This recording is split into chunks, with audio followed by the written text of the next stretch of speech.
اللہ وبرکاتہ۔ الحمد للہ والصلاۃ علی اہلہا اما بعد۔ رب اشرح لی صدری ویسر لی امری واحلل عقدۃ من لسانی یفقہوا قولی۔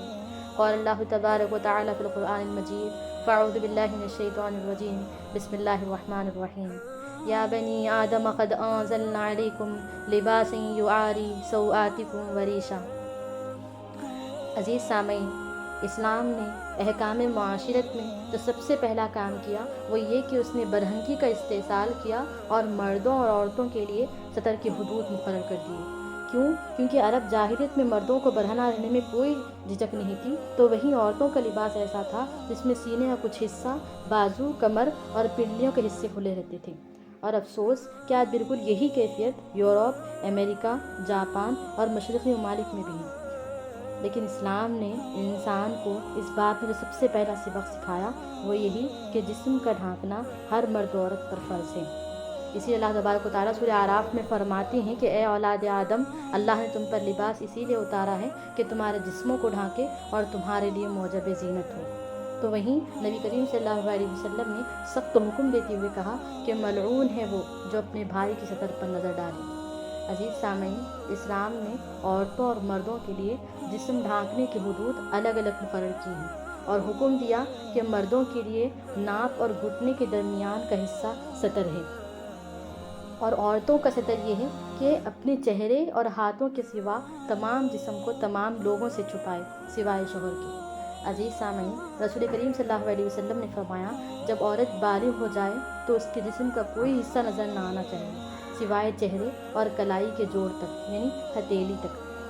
حضرت اسماء بنت ابی بکر رضی اللہ عنہ جو حضرت صلی اللہ علیہ وسلم کی ہمشیرہ نسبتی تھی، ایک مرتبہ آپ کے سامنے باریک لباس پہن کر حاضر ہوئی، اس حال میں کہ جسم اندر سے جھلک رہا تھا۔ تو آپ صلی اللہ علیہ وسلم نے فوراً نظر پھیری اور کہا، اے اسماء، جب عورت سن بلوغ کو پہنچ جائے تو درست نہیں کہ اس کے جسم میں سے کچھ دیکھا جائے سوائے اس کے کہ یہ کہہ کر آپ صلی اللہ علیہ وسلم نے اپنے چہرے اور ہتھیلیوں کی طرف اشارہ کیا۔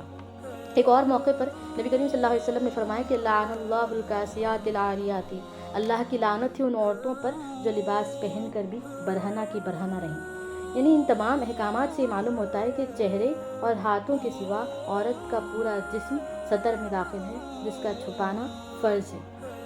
جی سامعین، آئیے ہم دیکھتے ہیں کہ اسلامی حجاب کیسا ہونا چاہیے، کیونکہ یہ عورت کا حق ہے اور اسلام کے شعائر میں سے ہے۔ دیکھیے اللہ تبارک و تعالیٰ فرماتی ہیں کہ یا ایھا النبی قل لازواجک وبناتک ونساء المؤمنین یدنین علیہن من جلابیبہن ذلک ادنی ان یعرفن فلا یؤذین وکان اللہ غفورا رحیما۔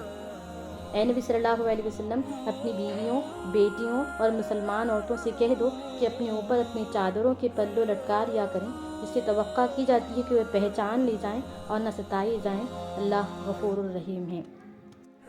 عزیز سامعین، اس آیت میں اللہ تبارک و تعالیٰ نے واضح کیا کہ بہترین حکمت اللہ نے پردے میں رکھی ہے کہ یہاں کہا کہ پہچان لی جائیں۔ دیکھیے یہ پہچان لی جائیں سے مراد یہ کہ یہ لوگ سمجھ لیں انہیں پردے میں دیکھ کر کہ یہ باحیا اور باعصمت عورتیں ہیں۔ اور پھر یہاں پر یہ جو بتایا کہ نہ ستائی جائیں، اس کا مطلب یہ ہے کہ ان کو چھیڑا نہیں جائے گا، ان سے تعرض نہیں کیا جائے گا۔ کیوں؟ کیونکہ وہ ایک آوارہ اور کھلاڑی عورتیں نہیں ہیں۔ عزیز ساتھیوں، اسلامی حجاب کے 6 شرائط ہمیں بتائے گئے۔ پہلا یہ کہ اسلامی حجاب ساتر ہو، یعنی سادہ ڈھیلا ڈھالا ہو۔ دوسرا یہ کہ مردانہ لباس اس میں اختیار نہ کرے۔